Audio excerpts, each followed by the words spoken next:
خب در این قسمت میخواهیم که یک فرم 2D را یا یک پورتال فرم در ایتابس تحلیل و دیزاین کنیم.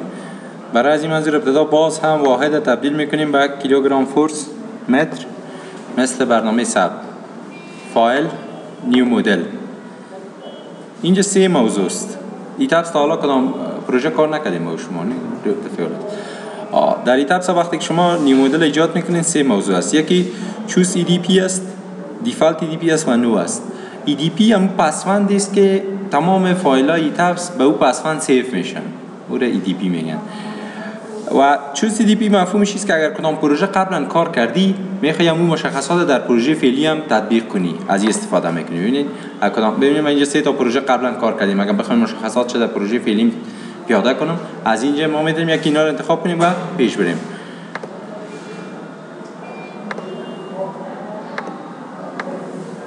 موضوع دیگه دیفالت EDP است. EDP هایی که به صورت دیفالت در برنامه هستن، یعنی چیزهای پیش‌فرض یک برنامه خودش برای ما ایجاد کرده. اگر ما اینجا اوکی را فعال بسازیم، اوکی را سویچ کنیم، یک فرم برای ما خودش ساختگی آماده می آید. اما همیشه چون خود ما و شما تعیین میکنیم اندازه ها رو، پس همیشه نو بگیرینش. نو خودتان به اندازه ها رو برش بتین. خب همیشه فرم های 2D که کار میشه روی محور اکس و زید کار میشن. روی محور اکس و زید همیشه زید ارتفاع را نشان میده، اکس عرض نشان میده. بنابراین وقتی ما اندازه ها رو اینجا میتیم کلش برای ما اکس و زید مهم است، وای مهم نیست. چون برنامه در قسمت وای صفر نمیگیره، پس وای همیشه شما چند باز وضع میکنین؟ 1 وضع میکنین. ببینید چی گفتن؟ number of line in x direction. در محور x چند تا خط است؟ 3 تا خط آمده، درست؟ این محور x است و یا محور z است. این محور سیومش محور y است. پس تعداد خطوطی که روی محور x آمده 1 2 و 3 است. پس number of line in x direction رو میگیریم 3. number of line in y direction، گفتیم y direction فعلا مهم نیست چون فرم 2D است. در فرم های 3D باز y مهم میشه چون پلان است روش ترسیم میشه. پس این چند میگیریم؟ 1. صفر برنامه نمیپذیره، پس 1 مجبور بگیرینش. spacing in x direction. spacing در محور x ما داریم، یکی 5 متر است، یکی 4 متر است. یعنی اسپیسینگ ثابت نداریم که ما همیشه 6 یا 5 که اینجا داده میره ما قبول کنیم. پس میریم اسپیسینگ خود ما به دلخواه خود از این قسمت تعیین میکنیم. این قسمت شما اسپیسینگ میسازین. اسپیسینگ اولیش چند است؟ 5 متر است. دومی چند است؟ 4. خب اینجا بعضی موضوعات دیگه هم داره، یکی ما و شما اوردینیت داریم، یکی هم اسپیسینگ. اگر اوردینیت شما انتخاب کنید مجبور هستین فواصل از مبدا مد نظر بگیرین. اولیش 5 گرفتیم، دومش بعد چند بگیریم؟ 9 بگیریم. پس همیشه اسپیسینگ ما خودش ثابت بتین، کارتون آسان می باشه از اینکه اوردینیت انتخاب کنین. آید آل گرید لاینز اگر انتخاب کنید، خب گرید لاین ها رو آید میکنه، پنهان میکنه، ما نمیخوایم پنهان باشه. و همچنین گلو تو گرید لاینز اگر این فعال بسازین، یک فایده ای که داره است که وقتی که شما کپی میکنین یک موضوع از یک قسمت دیگه قسمت میبرین، باز همراه خود گرید لاین ها رو هم انتقال میده. چیزی رو کپی کردن، یک بیم مثلا کپی میکنین و گرید لاینی که داره او هم همراهش انتقال میکنه. اگر نکنین هم کدام گپی کدام مشکلی به وجود نمیاد. به هر حال ما میتونم یا چک مارک بگیرمش یا نگیرمش. این قسمت هم ببل سایز است، یعنی اندازه همو دایره های داخلش اعداد نوشته میشه، اکسس لاین ها نوشته میشه، اونا هستن. اوکی. خب میایم در سر محور زید. پیشا گفتیم که در فرم های 2D یکی محور x بسیار مهم است، یکی محور زید بسیار مهم است. در محور زید نمبر آف استوریز چند منزل است؟ این فرم 2 منزل است، درست؟ پس اینجا 2 میتیم. استوری هایت از منزل اولش استوری هایتش است 3.6 و از منزل 2 است 3.3. اما اگر ما طوری باشه وضعیت که 7-8 منزل یا 5 منزل یا 4 منزل باشه، باز میتونید که از این قسمت شما هر طبقه رو به همون اندازش برش اندازه گذاری کنین. بنابراین چون اینجا 2 منزل بود، منزل اولشی و یا منزل دومی، ضرورت دیگه به کدام مشکل دیگه نداشت. اوکی میکنیم. میبینید که یک فرم کاملا چی رسم شده؟ تو دی رسم شده. وای خودش یک میتین مفهومش است، محور صفریش فقط میگیره. وای به شکل الیویشن مشاهده میکنیم. به این ترتیب فریمی که ما شما میخواستیم ایجاد کنیم مدلش آماده شد. بعد از این قسمت آماده ساختن مدل بسیار با اهمیت است، یعنی بسیار باید دقیق باشیم. بعد میایم بر قسمت ترسیم اجزا. با استفاده از این سویچ میتونیم که اجزایی که هست اینا را ترسیم کنیم. میبینیم که ترسیم از این قسمت تا این قسمت و یا هم میتونیم با یک تمام بیم ها پایه ها رو ترسیم کنیم، اما باز بیم های دی پایین هستن اینا رو پس دوباره حذف میکنیم. و پیشتر یادتون باشه در تبس ما در قسمت ویو رفتم و اکسس لاین ها و این قسمت مختصات دیلیت کردم، اما در این تبس از اینجا نمیشه، بلکه باید از این قسمت ما شما میتونیم که اینا رو حذف کنیم. مثلا برای ما نشان نده چی رو؟ برای ما نشان نده گرید لاینز و گلوبال اکسس. اوکی، اینا دیگه نشان نمیده. با اساس از این موضوع میتونیم به منیو دیفاین بریم و مواد برش معرفی کنیم. موادی که ما شما معرفی کنیم مواد کانکریت است. پس کانکریت همین قسمت مستقیم، چون و پروگرام ایتال پروگرام حرفه‌ای است برای ساختمان، مخصوص استراکچر است. سهولتش نظر به پروگرام ساب برای تحلیل دیزاین فرم‌های دو بودی و سه بودی بسیار زیاد است. به همون دلیل است زیادتر از ایتال به خاطر تحلیل ساختمان استفاده میشه. اما ساب چون دیگه است نو ساختمان‌ها را کار میکنه، مثل دیزاین زینه، مثل دیزاین ریزروایرها، دیزاین بعضی عناصر دیگه، به او خاطر ترس ها ساب هم اهمیت خاص خود در اینجا داره. پس مواد کانکریت آیزوتروپیک باشه، ارتوتروپیک باشه. آیزوتروپیک باشه، ارتوتروپیک اگر باشه مفهومش است که مواد می کانکریتی که شما استفاده میکنین از نظر مشخصات فیزیکی تمام ذرات عین خواص نمی داشته باشن. پس ایره اما آیزوتروپیک باشه یعنی تمامشان عین الاستیکیت از خود نشان میدن. اینجا مشخصات ثابت کانکریت بر ما داده و ما هیچ کدامش هم تغییر نمیدیم. فقط چیزی رو که تغییر میدیم مارک کانکریت است و مارک فولاد است. بنابراین یک بار این قسمت را کنسل میکنیم، واحد میسازیم کیلوگرم فورس سانتی متر.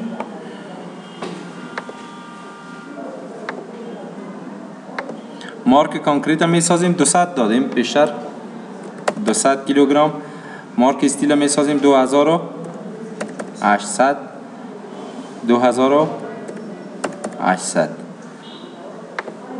دیگه کدام مشکلی نیست. بعد هم این باز به منیو دیفاین فریم سکشن. اینجا دو نوع سکشن داریم، یک سکشن ها برای بیم هاست، یک سکشن هم برای پایه هاست. ابتدا برای پایه ها را معرفی میکنیم. از این قسمت اد رکتانگولر فعال میسازیم، نامش رو میمونیم سی یعنی کالم. موادی که استفاده شده کانکریت باشه. اندازه کالم چند در چند دادیم؟ 35 سانتی متر در 35 سانتی متر. اینجا چک میکنیم کالم باشه، درست است کالم است و اوکی میکنیم. میرم اوکی میکنیم. یک موضوع دیگه این قسمت میخواستم براتون بگیم که اینجا دو موضوع است. یکی نوعیت کالم مهم است. خب کالم درست که کالم دو نوع است، یک سرکولر است یکی رکتانگولر. اگر سرکولر بود باز این موضوع دیگه را میتونید چک مارک کنین. وقتی سرکولر رو شما فعال کنین مستقیم اسپیرال چی میشه؟ فعال میشه. اما تایس هم امرایش فعال است. یعنی خود کالم هایی که مقطع سرکولر یا مقطع دایروی داره دو نوع گژرمک میتونه در اونها استفاده شه. هم گژرمک ها به شکل حلقه‌ای استفاده شه، هم گژرمک ها به شکل مارپیچ. اگر مارپیچ استفاده کنین او بهتر است. همچنان این موضوع است رکتانگولر رینفورسمنت. اگر رینفورسمنت شما انتخاب میکنین از این قسمت باز مجبور هستین که اولی رو چک مارک کنین. رینفورس تو بی چک، آنچه رو شما انتخاب کردین چک کنه برنامه در آخر در دیزاین. اما ما نمیخوایم که چک کنه، برای ما فقط مستقیم نتایج دیزاین بده. وقتی نتایج دیزاین میده دیگه اینا بی ارزش میشن، اینا رو هیچ کار نمیگیریم. و میخاطر یک بار من اینجا اومدم اوکی میکنیم. خب کالم شد. یک مقطع برای بیم از همین قسمت انتخاب میکنیم، میره اوکی میکنیم. بعدا میریم باز با دیفاین فریم سکشن.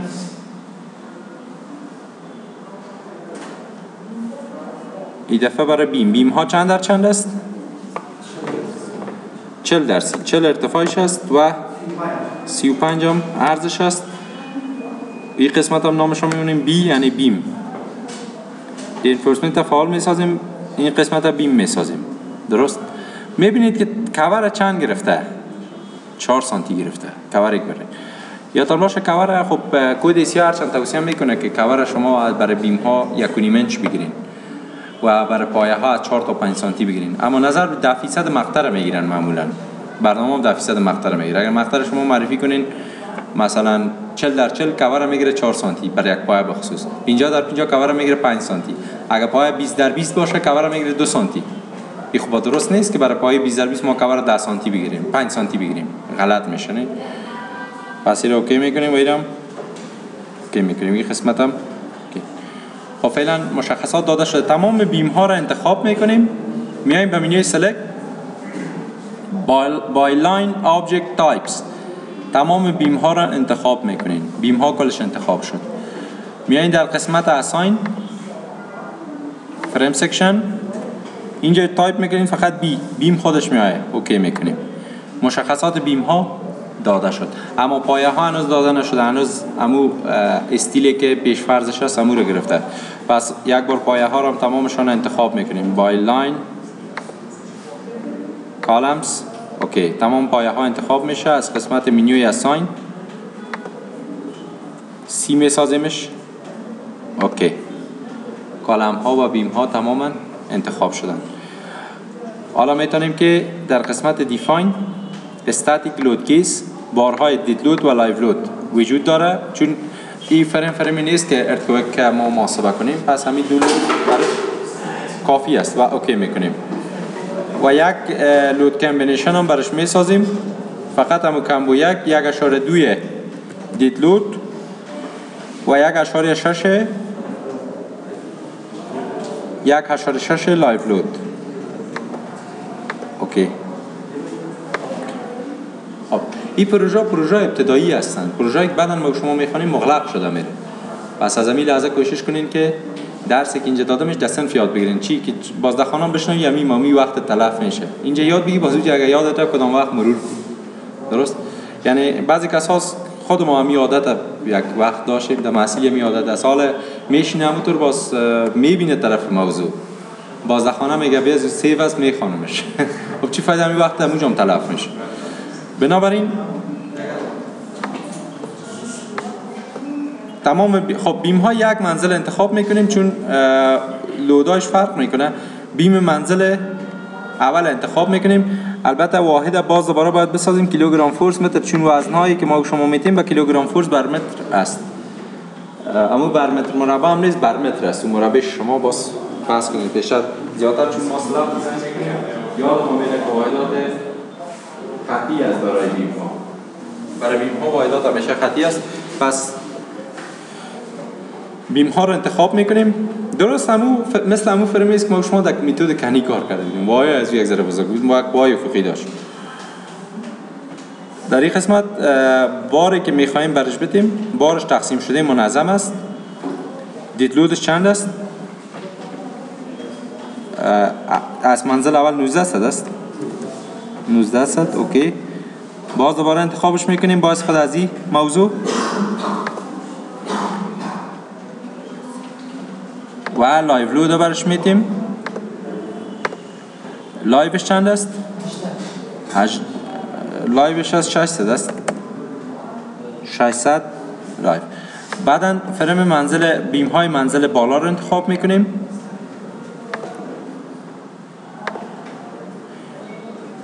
نوعیت بار رو انتخاب میکنیم. مقدارش از 800. باز برای سلکشن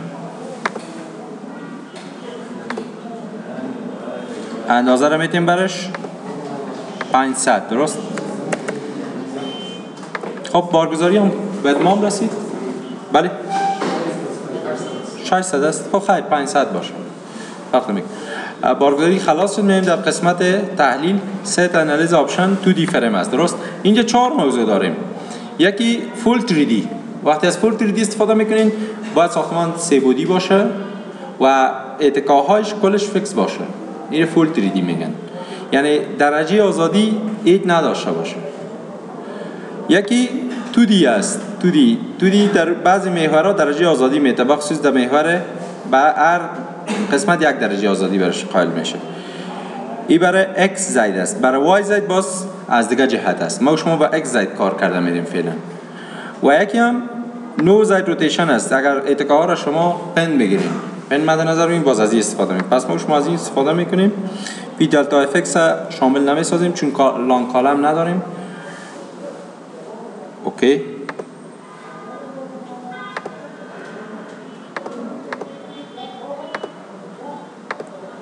بعد میریم به قسمت تحلیل به یک نام سیوش میگیم، مثلا 2D فریم درست است، سیف میشه. تغییر شکل از اثر از این بارها به این شکل است که میبینیم ما شما از این قسمت میتونید که تغییر شکل مدل هم مشاهده کنین. چیز آهسته شو یا هم با سرعت خواب استابش میکنیم. بعد میبینیم ببینید دیسپلی شو اند دیفرام شیپ حالت عادی رو برای خود میگیره. شارتکتش هم در اینجا است، شو اند دیفرام شیپ این شارتکتش است، همیشه یادتان باشه. میایم به قسمت دیسپلی شو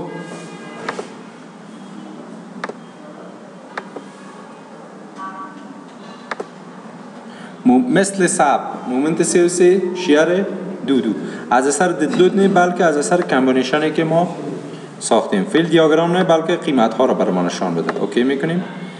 این قیمت مومنت است در پایه ها و بیم ها به وجود آمده. همچنان میبینید تمام موضوعاتی که شما در لبان خواندین همینجا هم قابل تطبیق است. مثلا این قسمت مومنت منفی کم است، در جهت های کانتینیوس چی میشه؟ زیادتر میشه.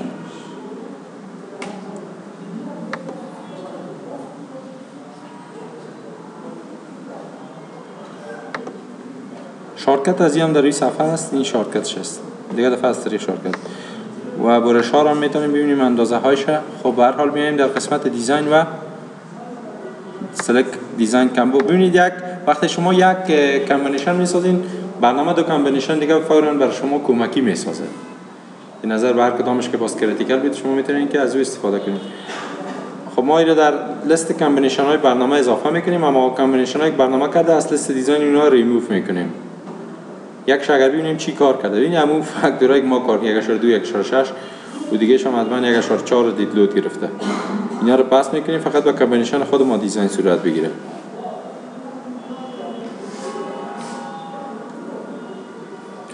در این قسمت مقدار مساحت سیخ‌ها رو برای ما نشان میده. منتها واحد کیلوگرم فورس سانتی متر میسازیم.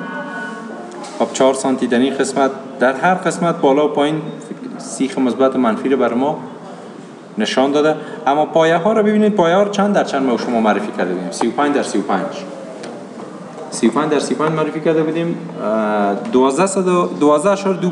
سانتی متر مربع استیل داده، یعنی 1% مقطع. 35 ضرب 35 12.25 میشه. 1% 12.25 میشه. تمام پایه ها رو 12.25 گرفته. یعنی مفهومش است که اگر از اینتراکشن دیاگرام شما دیزاین میکردین، نتایجش از 1% کرده کمتر می آمد.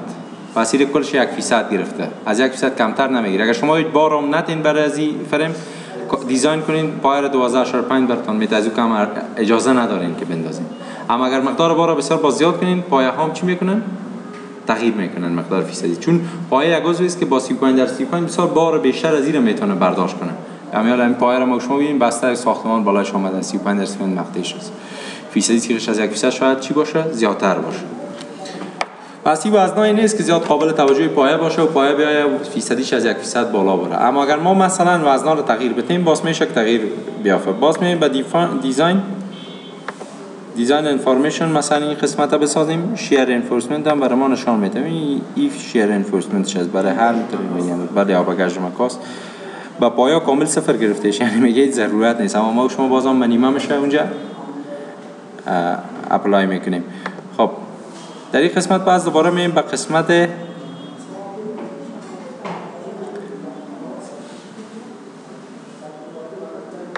پس همون سیخ‌های طولی رو میبینیم. اوکی.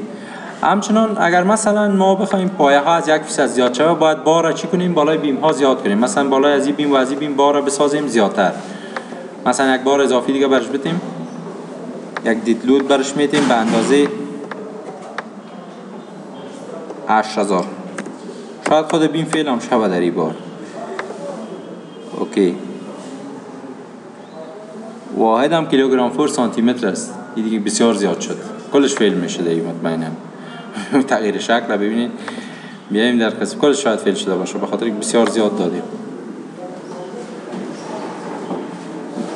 کیلوگرم فور سانتی متر که بسازیم.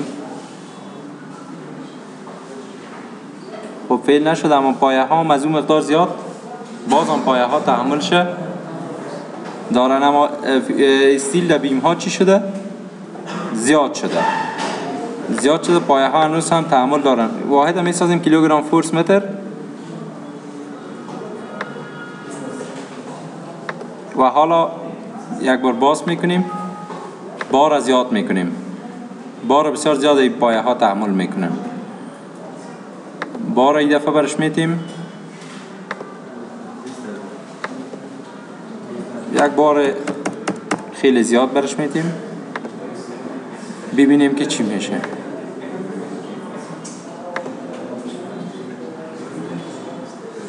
خب کامبینیشن باید در لیست کامبینیشن ها درست است. اوکی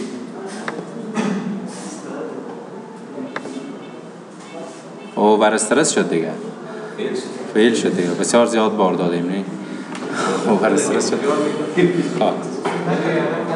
اما این پایه های آخر میبینید نظام 1% خود مراحت کرده بالای با قدر داسی نکرد اما این پایه ها چی شد؟ اوور استرس. بیما هم کلش اوور استرس شد. و چرا اینا اوور استرس شد؟ بار دایی 2 تا دادیم به خاطر که همونطور که میفهمین یک بیم بالای دیگه داسی اینا به نام پترن لودینگ میگن بارگذاری نمونه‌ای. بارگذاری نمونه‌ای رو میگن بالا یک وایه ساختمان بار میتی تاثیرش بالای وایه‌های دیگه میبینی بعدا این بار از اینجا پس میکنی میبری بالای وایه دیگه میمونه تاثیرش بالای وایه‌های اولی میبینید. خب به هر صورت اینا مسیف اینا فیل شدن اوور استرس شدن اما اینا چون فیل نشد چون بالا اینا تاثیر کم شده. در این قسمت ما